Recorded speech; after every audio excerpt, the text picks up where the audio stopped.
Okay, I'm going to tell you the story about how I became Muslim. And I've never really completely told anybody this before. The only person that really knows everything is my best friend who brought me to Islam, alhamdulillah. But I mean, some people that convert or revert always tell their story and they're excited to, but I've just never told anybody really. I mean, I've probably given people like the fast version, just to explain it and be done. But like the real, way that I came to Islam, I've never told anyone before, so that's what I will do today. And I don't know how to even begin, so I will just start at like the beginning of my life. So I grew up in a small town, and my family was Christian. I have a younger brother and an older sister. My parents have been married for like 50 years. Not that long, but it's been a long time. Growing up, my life was pretty typical. I remember being stressed out a lot as a kid, more than I think kids should be. My family owned a business, and it had its ups and downs. And I just remember, I didn't have like a typical upbringing. I worked a lot. I started working for my family when I started to walk, like all of us kids did. So my family was really close.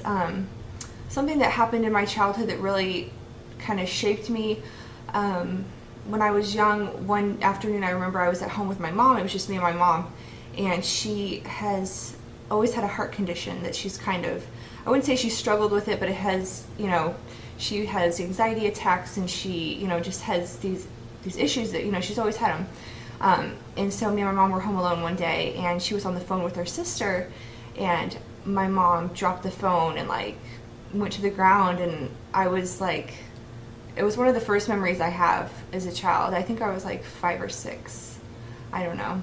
And she was having an anxiety attack and having heart palpitations, and it was terrifying, so I had to, call for help. I had to go get my dad, and I remember from that day on, I was so afraid to leave my mom's side. Growing up, I never hardly ever spent the night at friends' houses, went to sleepovers, went to birthday parties. I was just so scared to leave my mom's side, because I didn't want anything to happen to her. It's like when you're growing up and you're a kid and your mom gets sick, it's she's the mama bear. She takes care of you, and she's, when she's down, it's really sad. And, being there with her and having that happen, I think it really kind of shook me. So all through, grade school and junior high and high school, I was never the type of kid, I never went to parties. I think I went to 1 or 2 parties in high school. I didn't drink. I wasn't, not to sound full of myself, but I was a really good kid. I stayed home and I helped my mom clean. I helped her when she went to work. She owned a cleaning business, and I would go clean houses with her and clean offices, and just really, she's my best friend. I spent all my time with her. My family is Christian. I was raised Christian, but we never went to church growing up. I think I can count on one hand how many times I ever went to church. But we prayed every night. My mom was and is very spiritual, and she's a great woman. So she, would help us, tell us to say our prayers at night, and I had read the Bible. So after I graduated college, after I graduated high school, I went to college.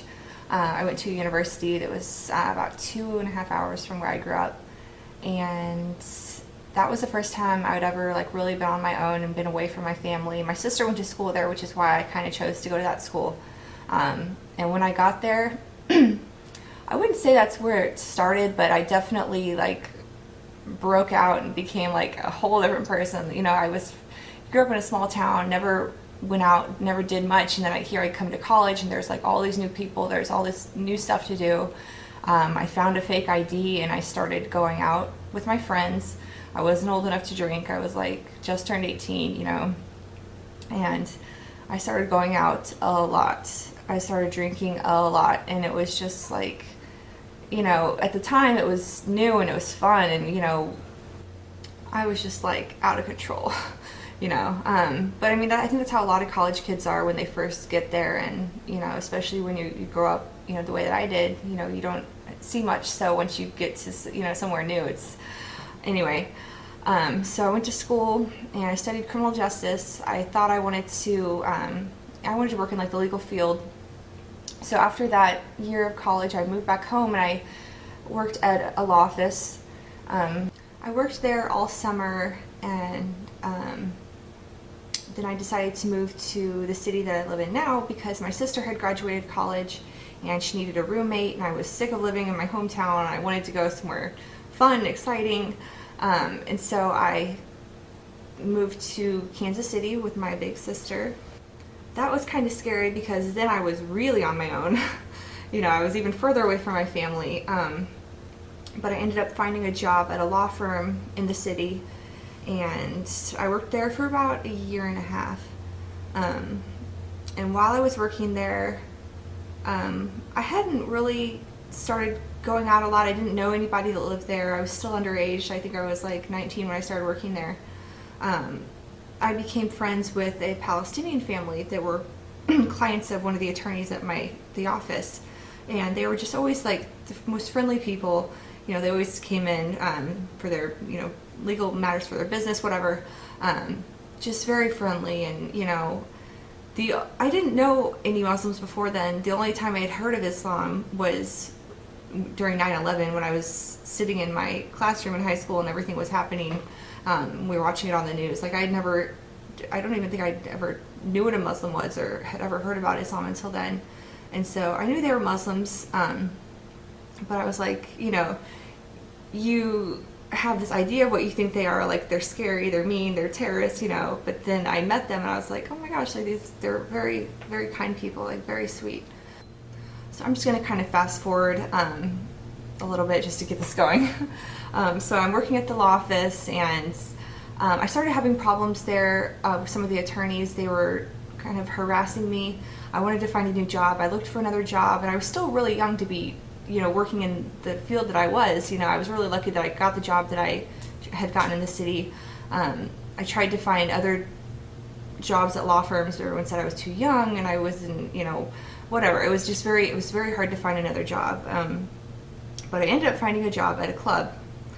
And so I had started working there. I quit my job at the law office without telling my sister because I knew that she'd probably be pretty mad at me for doing that. But I was just really unhappy there and I had to get out.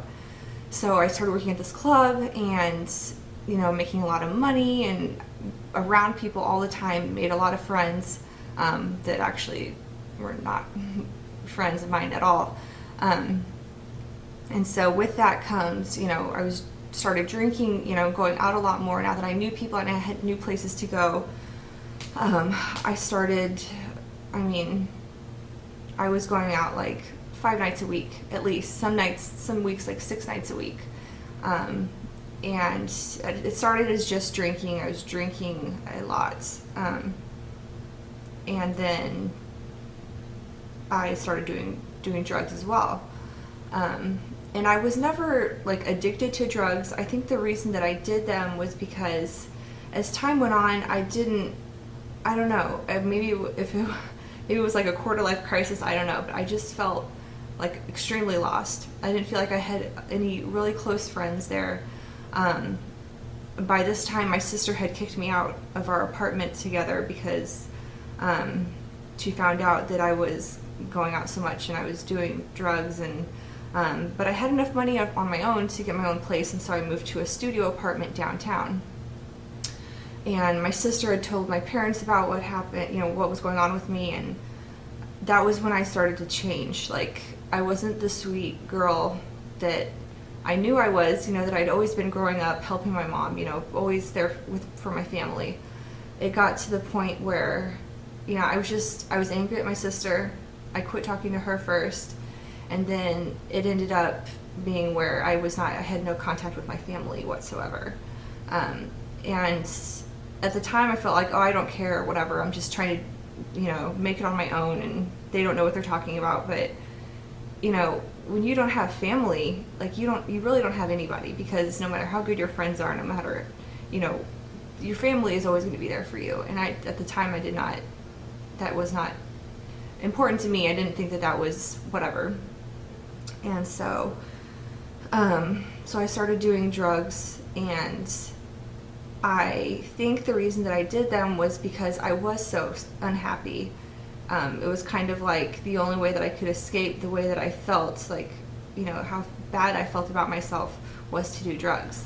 The problem is that when you do drugs, it takes you from regular life, makes you feel great, and then you drop. And then you do it again, takes you up, and then you drop. And like little by little, it just destroys your life. I lost a lot of weight. I mean, I'm a pretty tall girl. I'm 5'8", 5'9", and I weighed like 95 pounds. I was just so unhappy. I remember just being like, and I was out and I was around people. It wasn't like I was alone, because every night I was around so many people, and I was just trying to keep up with everyone else around me. I didn't have my family anymore. And it just, my self-esteem was, I don't know. I completely lost myself. I remember one time, I was standing in my bathroom in my apartment, and I was like looking at myself in the mirror, and like I completely did not know who I was. And I just felt like, so sorry for the person that I saw, because I knew that that wasn't me. And I knew, that like there was the bad me and then there was the good me, and it was like the good me was looking down on the bad person, like, what are you doing to yourself? Like, what have you done? I mean, there are mornings I remember, there were times when I would not sleep. Like, there were days that I went without sleeping. And I remember just sometimes I would just be laying in bed the morning after I had been out. I'd been up all night just laying in my bed, like, feeling like I was about to have a heart attack, from the effects of the drugs. And I was just like, I didn't care if I died, like at the worst point in my life, like I was ready to die, because even if you're an attractive person, or if you have friends, or you have money, like if you don't have a sense of who you are, and if you don't have, pride, and you don't love yourself, and, love God, nothing that you have is going to matter. And this is why I don't tell people my story, because I feel like people look at me and they see, oh, she wears hijab, she, I don't think that people take me seriously as a Muslim, because I am a girl and I'm from the Midwest, and I, talk this way, and I'm, whatever. I don't think people really, nobody understands like what I went through. I remember when I became Muslim, a lot of the people in my community, they thought I worked for the FBI. They didn't even believe that I was a real Muslim, which really hurt.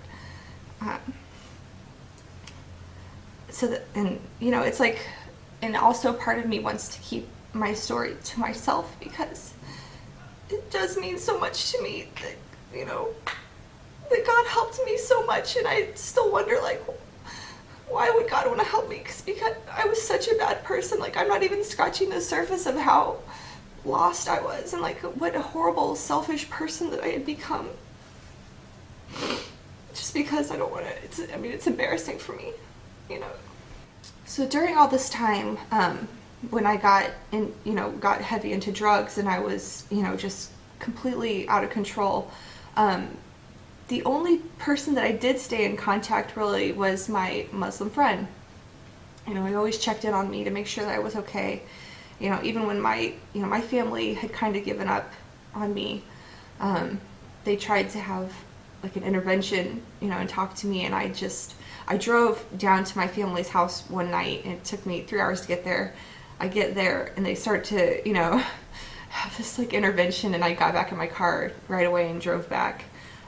So I was completely hopeless, and I don't know why, like, he, like, even spent any time on me, because everybody else had completely shut me out. Or I in a sense, I shut myself out. It was what I was doing that caused, all the problems that I was having.